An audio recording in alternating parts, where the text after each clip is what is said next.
A engenharia elétrica com ênfase em eletrônica constitui uma das vertentes mais importantes da engenharia moderna. Ela estuda a concepção, o desenvolvimento e a manutenção de sistemas e dispositivos eletrônicos como circuitos integrados e equipamentos de baixa tensão. Sua aplicação é muito presente em nosso cotidiano e nesta apresentação demonstraremos a real amplitude deste campo. Abordaremos de forma mais detalhada exemplos práticos da sua presença em nosso dia a dia, o mercado de trabalho, as metodologias de planejamento de projeto, as oportunidades de intercâmbio para estudantes da área, algumas curiosidades sobre o tema e as principais frentes de estudo e especialização no contexto nacional e global. O conteúdo curricular proposto do engenheiro eletrônico é bastante coerente com sua abrangência, por enfatizar tanto o mercado de trabalho presente quanto o futuro. Considerando a diversidade de áreas nas quais o engenheiro eletrônico pode vir a atuar na economia moderna, sustentada pela evolução tecnológica das telecomunicações, da computação e dos controles automáticos. Assim, o objetivo é consolidar a formação geral especializada, sempre influenciada pela evolução tecnológica.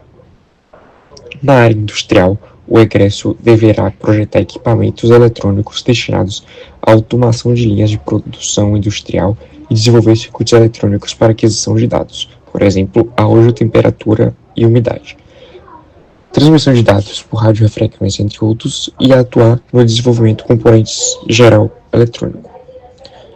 Os engenheiros eletrônicos enfrentam o desafio de manter-se atualizados com o avanço tecnológico rápido e evolução de normas de segurança e regulamentações.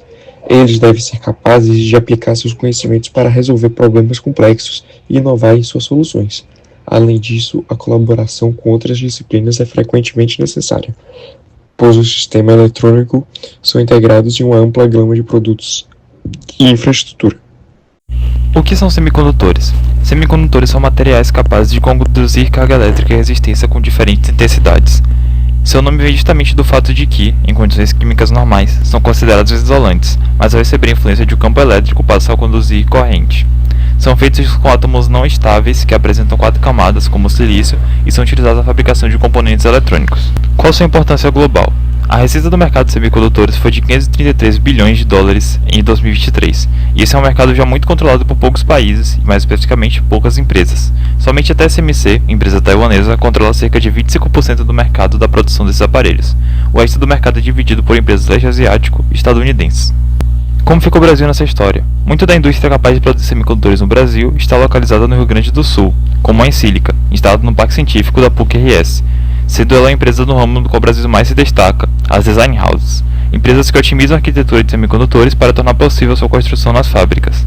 O Centro Nacional de Tecnologia Eletrônica Avançada, CEITEC, é outro exemplo de empresa, nesse caso estatal brasileira, voltada justamente para a área de semicondutores, sendo capaz de, em menor escala, projetar e produzir microchips, com o seu principal produto comercial sendo os chips utilizados na localização de animais. Uma forma do Brasil ganhar destaque no cenário global, segundo o professor Adão Vilaverde da PUC-RS, na entrevista ao Jornal da PUC, seria justamente na geração desses chips maduros, que possuem por volta de 100 nanômetros e são utilizados nas áreas de automação industrial, aparelhos médicos, eletrodomésticos, etc. Não tentando competir com as grandes produtoras que fabricam chip estado-da-arte de 4 nanômetros. Eu sou João Vitor Cruz e eu vou falar sobre projetos de intercâmbio relacionado com eletrônica, mais especificamente sobre o Braftec.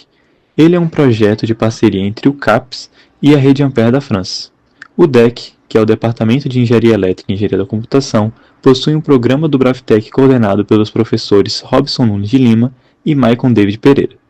Para o estudante de Engenharia Elétrica participar desse projeto, ele tem que já ter cursado a disciplina Eletrônica Analógica ou Dispositivos Eletrônicos, estar entre 60% e 80% do curso, ter no mínimo B1 no teste de proficiência na língua francesa e ter um comprovante de realização do Enem a partir de 2018 com a pontuação mínima de 600 pontos. Vale ressaltar que todas essas informações são referentes à chamada de 2005. Os alunos selecionados deverão escolher uma instituição de engenharia da França que compõe o Réseau Ampère para a realização da missão de estudos, sendo que muitas dessas instituições têm um foco em eletrônica, sendo algumas dessas a ENSCAE, a ENSERB, a ENSEA e a CP Lion. Falando mais especificamente sobre a ENSCAE, a gente pode falar sobre o foco que elas têm na criação de dispositivos eletrônicos inteligentes, que são aparelhos que se conectam a redes como a internet para coletar, processar e transmitir dados. e sistemas embarcados, que são sistemas computacionais dedicados a executar uma função específica dentro de um sistema maior. A optoeletrônica é a tecnologia que integra e utiliza a eletrônica juntamente com a óptica, trabalhando de maneira geral convergindo os fótons em elétrons, podendo e sendo feito também o processo inverso, a partir de diferentes dispositivos, a fim de detectar, transmitir e processar informações. O material que permite todo o funcionamento da optoeletrônica são os semicondutores, similar, por exemplo, ao material presente em um chip de computador. As duas formas de atuação do ramo são a transformação da eletricidade para a luz, utilizada nos dispositivos emissores, por exemplo, quando se aplica uma corrente elétrica em algum dispositivo, excitando os elétrons do material e, consequentemente, liberando essa energia em partículas de luz, como o famoso LED, o qual é um diodo emissor de luz usado em sinais luminosos, displays e sistemas de comunicação. Além disso, temos o processo inverso, onde os dispositivos utilizados são chamados de detectores, transformando a luz em eletricidade, como quando o sol ou apenas uma fonte de luz como um laser atinge um dispositivo e posteriormente excitam os elétrons do material, criando uma diferença de potencial em uma corrente elétrica. O painel solar utiliza justamente desse processo para gerar energia. No dia a dia, além do painel solar, temos, como já dito, o LED, lasers, fotodetectores, células fotovoltaicas, sensores CCD ou CMOS, que captam imagens ao serem expostos à luz, como em câmeras digitais, e também a fibra ótica, que é o meio de transporte da optoeletrônica, presente nos sistemas de navegação e controle, dispositivos de segurança, telecomunicações e automação industrial. Assim, a optoeletrônica é um campo em crescimento constante, sendo essencial para a inovação tecnológica e qualidade de vida.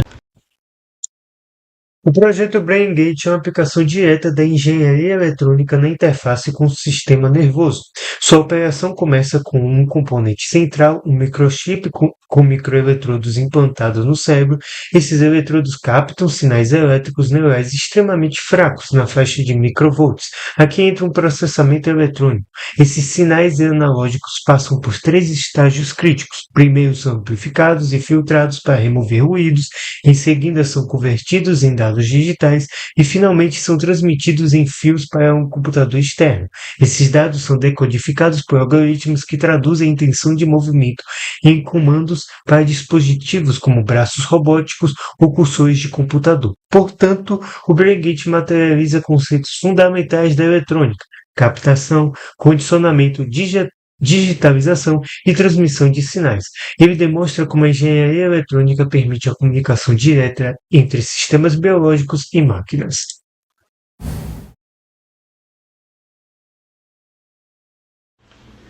Agora falando um pouco sobre mineração urbana e a reutilização de componentes eletrônicos. Bom, a mineração urbana e a utilização desses componentes são a essência da aplicação da economia circular na indústria eletrônica.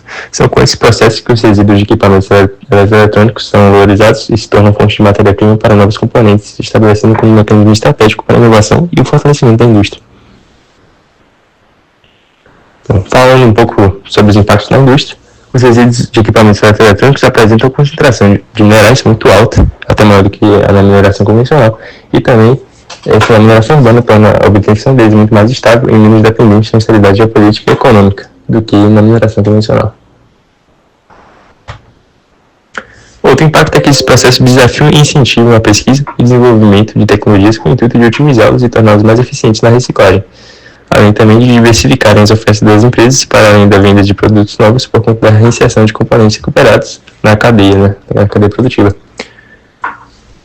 Outro impacto muito importante é a conformidade com a norma e o valor ambiental, que transforma uma obrigação legal em uma alternativa muito lucrativa, já que facilita a adaptação das empresas às crescentes demandas de consumidores e atrai investidores interessados em práticas concretas de sustentabilidade. Bom, quais serão as oportunidades para os profissionais? Para os engenheiros eletricistas, serão praticamente projetar componentes eletrônicos, pensando na facilitação da desmontagem ao fim da vida útil desses produtos, e também terão um desafio de pesquisar e desenvolver sistemas e procedimentos que otimizem e melhorem a eficiência da reciclagem. Já os técnicos em eletrônica vão participar ativamente na remanufatura, diagnosticando e reparando componentes eletrônicos para garantir a plena funcionalidade e reinserção no mercado. E falando aqui do Brasil, a Ambipar se caracteriza como uma grande oportunidade, já que recém-inaugurou a maior unidade de mineração urbana na América Latina, no interior de São Paulo. E isso representa uma grande expansão desse mercado no Brasil, indicando grande potencial na área. Concluindo, a mineração urbana representa uma mudança fundamental na forma como a indústria de tecnologia funciona, estrategicamente na obtenção dessas matérias-primas. Dessa forma, impacta economicamente e ambientalmente de forma positiva a área da eletrônica, proporcionando a expansão do mercado de novas oportunidades aos profissionais, técnicos e engenheiros, ou seja, a mineração urbana está redefinindo a indústria eletrônica como um todo. Diante do crescimento das inteligências artificiais e do avanço tecnológico dos dispositivos eletrônicos, a eletrônica aplicada no desenvolvimento de chips e microchips e construção de dispositivos é uma área com crescente demanda de profissionais especializados e qualificados. Esses profissionais são requisitados no desenvolvimento de semicondutores e microeletrônica, essenciais para CPUs, GPUs e aceleradores de IA.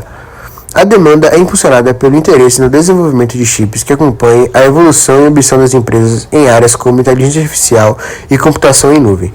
Visto que esses mercados estão em expansão, há oportunidade em áreas como design de hardware, arquitetura de sistemas e otimização do consumo de energia. Exigindo grande capacitação e qualificação, a carreira é valorizada, oferecendo grandes chances de trabalhar na vanguarda da inovação tecnológica global. Além do nicho focado em chips de alto desempenho, a engenharia eletrônica encontra um campo de crescimento na indústria automotiva, que passa por uma profunda transformação.